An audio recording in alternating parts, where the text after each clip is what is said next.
Bine v-am găsit, dragii mei din Zodia Vărsător, oriunde v-ați afla.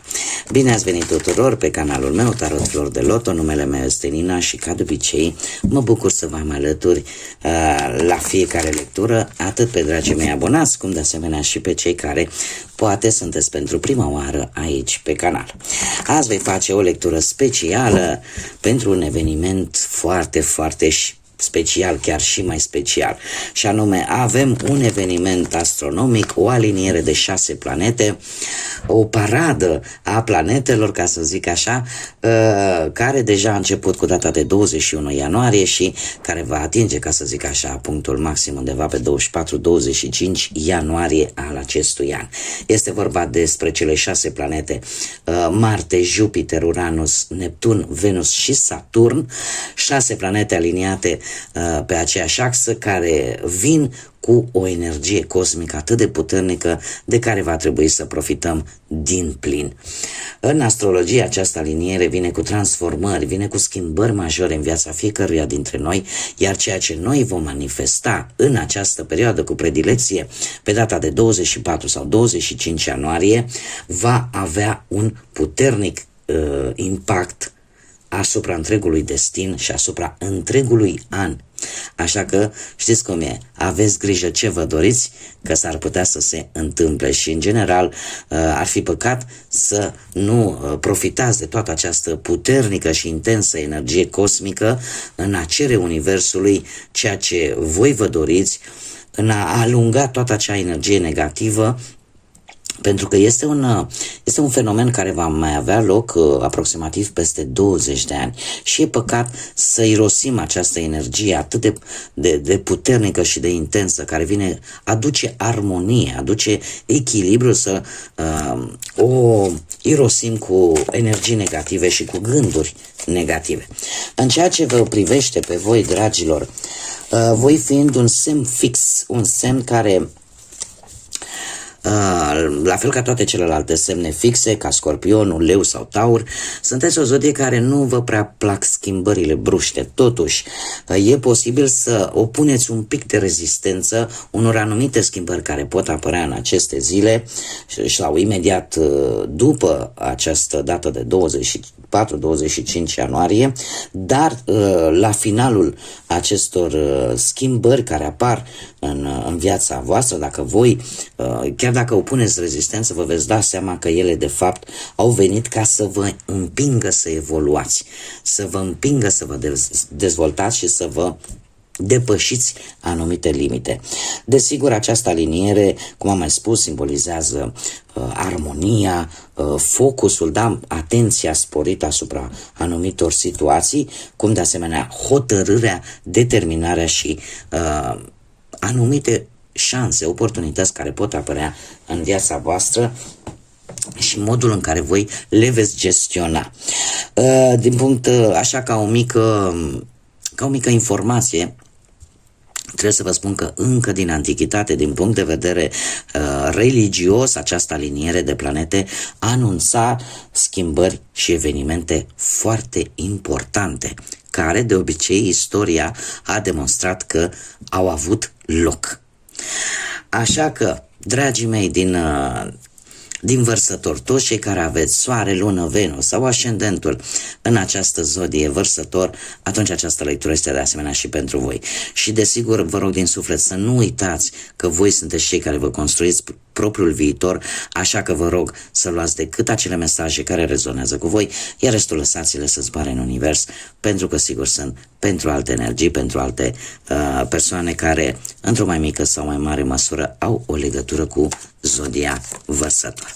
Și acum hai să trecem la acțiune și avem această carte care ne vorbește de o bicicletă în tandem. Avem cifra 2, avem zodia Taurului. Asta ce ne spune? Cifra 2 ne spune că sunteți unii dintre voi posibil să traversați în aceste perioade un pic de dualitate, o dualitate umană perfect normală, în care poate îți dai seama că ceva îți lipsește. Că oare n-ar fi mai indicat să ai pe cineva lângă tine, da? Întrebări care apar așa, sau le aveți deja de ceva vreme sau apar așa brusc, acea nevoie de a nu mai fi poate singuri, acea nevoie de a primi un ajutor, de a încerca să rezolvați o situație pe care de ceva vreme vă chinuiți, poate să o rezolvați singurei, dar totuși să simțiți nevoia că dom'le, eu cred că ar trebui să cer ajutor. De asemenea, cifra 2 ne mai vorbește și de o ușoară dependență de a nu face nimic singurel, singurică, da? Cum de asemenea ne vorbește de un sentiment de pace, un sentiment de echilibru și un avans. Cumva o înaintare pe, cum să spun eu, într-o anumită situație, într-o anumită problemă, de a găsi poate soluția cea mai bună, ținând cont de ambele părți. Faptul că avem și Zodia Taur, asta îmi spune că sunteți mult mai realiști, mult mai terenali și că probabil că unii dintre voi în aceste zile veți traversa o perioadă în care vă va fi greu să vă desprindeți de anumite lucruri.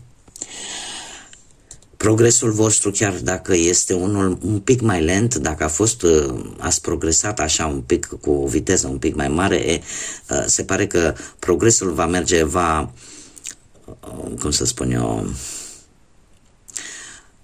va schimba viteza, da, în această perioadă, cum de asemenea spune că asta nu înseamnă că se va opri. Lucrurile vor progresa, vor merge înainte, doar că viteza un pic va fi una mai lentă, da? Iar în ceea ce privește cartea în sine, care ne vorbește o bicicletă tandem, ne vorbește de sincronicități. Asta ce înseamnă? Că e posibil să aveți parte de anumite evenimente, întâmplări, care să vă rezulte așa ca un déjà vu. Alții pot avea parte de anumite înțelegeri, alianțe. Alții pot avea parte de un parteneriat, atât pe orice plan al vieții, da? Ne vorbește despre orice parte a vieții, fie ea profesională, financiară sau sentimentală. Ne vorbește de asemenea de egalitate în colaborări și de foarte multă armonie, care este exact cu această energie vine această liniere de planete. E posibil să aveți parte chiar de o înțelegere, un consens foarte bun cu anumite persoane care pot avea sau nu legătură cu Zodia Taur. Acum, haideți să vedem ce ne spune tarotul. Ce vine pentru dragii mei din Vărsător în aceste zile cu o intensitate atât de mare și cu o energie atât de mare? Da, dragilor, se pare că unii dintre voi chiar aveți, ca să zic așa, haideți să vedem. Deci,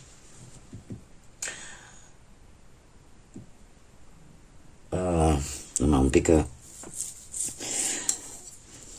fata mea este plecată în excursie și mai îmi dă cât un mesaj să știu de ea, ca orice mamă responsabilă care mă aflu. Bun, revenind, dragii mei, acest 3 de monede îmi vorbește de colaborări. De colaborări și de a concretiza o anumită idee, un anumit proiect, indiferent despre ce aspect al vieții vorbim, că fie el profesional, material sau sentimental, aici îmi apare această concretizare, da? De un plan, de un proiect. De asemenea, abilitățile pe care tu le ai te vor ajuta foarte mult și va crește interesul altora vis-a-vis de tine. Îți va îmbunătăți într-un fel sau altul viața. De asemenea, cum am mai spus, apare această muncă în echipă și e posibil ca unii dintre voi să obțină ceva cu ajutorul altor persoane. Avem, desigur, acest 8 de cupe care ne vorbește de o anumită situație pe care voi vreți să o lăsați în trecut. De ce? Pentru că sunteți decepționați, pentru că descoperiți de fapt că voi nu ați obținut ceea ce voi vă doreați. Nu asta era ceea ce voi vă doreați. Și atunci, poate din anumite motive te poți îndepărta de respectiva situație, tocmai pentru a nu distruge chiar totul sau poate pentru a te simți tu în siguranță în primul rând. Poate că ați dat mai mult decât trebuia și nu ați primit nimic sau poate ați primit prea puțin. Cert este că vrei să abandonezi ceva care ție nu-ți mai folosește și care poate chiar îți face rău. Iar lucrul ăsta va crea un tsunami. De ce? Pentru că avem un turn. Un turn care ne vorbește de ceva negativ, mare atenție. Deci poate această plecare a voastră va crea o schimbare negativă aparent, dar care pe termen lung se va dovedi a fi pozitiv. Știu că este foarte greu de crezut acest lucru, dar el există, vă pot asigura, din propriile mele experiențe și chiar vreau să vă spun că absolut majoritatea lucrurilor care eu vi le spun aici, în care vă comentez și vă zic, domne, din proprie experiență, este fix așa.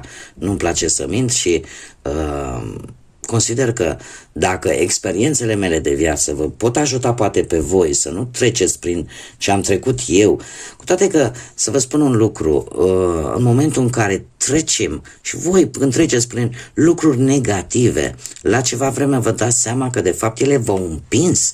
A fost un mod în care Universul, Dumnezeu a încercat, ei, ce faci? Nu era bine așa. Da, cei care nu știu, această carte, turnul în tarotul de Marseilla, se numește Casa lui Dumnezeu, care vine cu schimbări. Tocmai, e ca și cum ți-ar zice, te împinge de la spate și știi, uite, nu e bine, baza ta nu e solidă, nu e ceea ce trebuie pentru tine. Da? Și e ca un eveniment care în aparență este negativ, dar care pe termen lung se va dovedi a fi pozitiv. Asta așa am făcut o mică descriere a acestei cărți de care toată lumea fuge și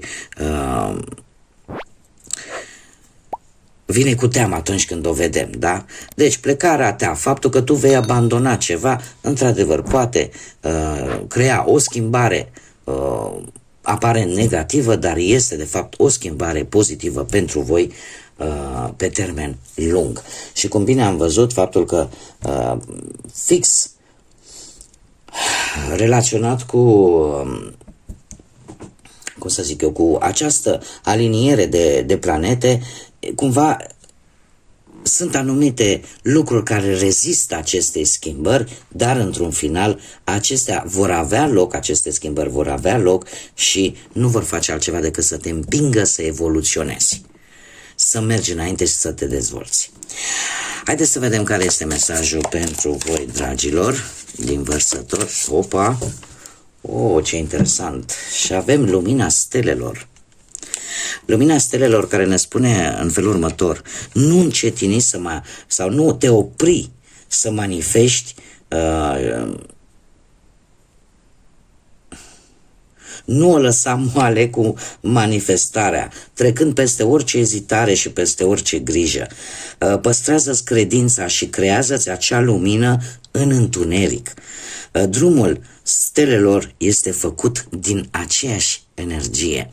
Este un îndemn, practic, de a nu renunța la visele tale. Este un îndemn de a manifesta. Este o ocazie foarte bună de a manifesta acele vise Universului. Păstrează-ți credința în primul și în primul rând. Credința poate în, nu știu, în fiecare acum, în ce fel, în ce religie, în ce credință are, sau poate sunteți unii care sunteți atei. Păstrează-ți credința în primul și în primul rând în tine însuți, pentru că această credință aduce lumină în viața ta, aduce aceea prin energia pozitivă pe care tu singur o poți emana, prin gândurile pozitive, prin acea putere interioară care o avem fiecare dintre noi, în care putem să ne spunem suntem puternici, putem să mergem înainte, putem să schimbăm lumea dacă vrem.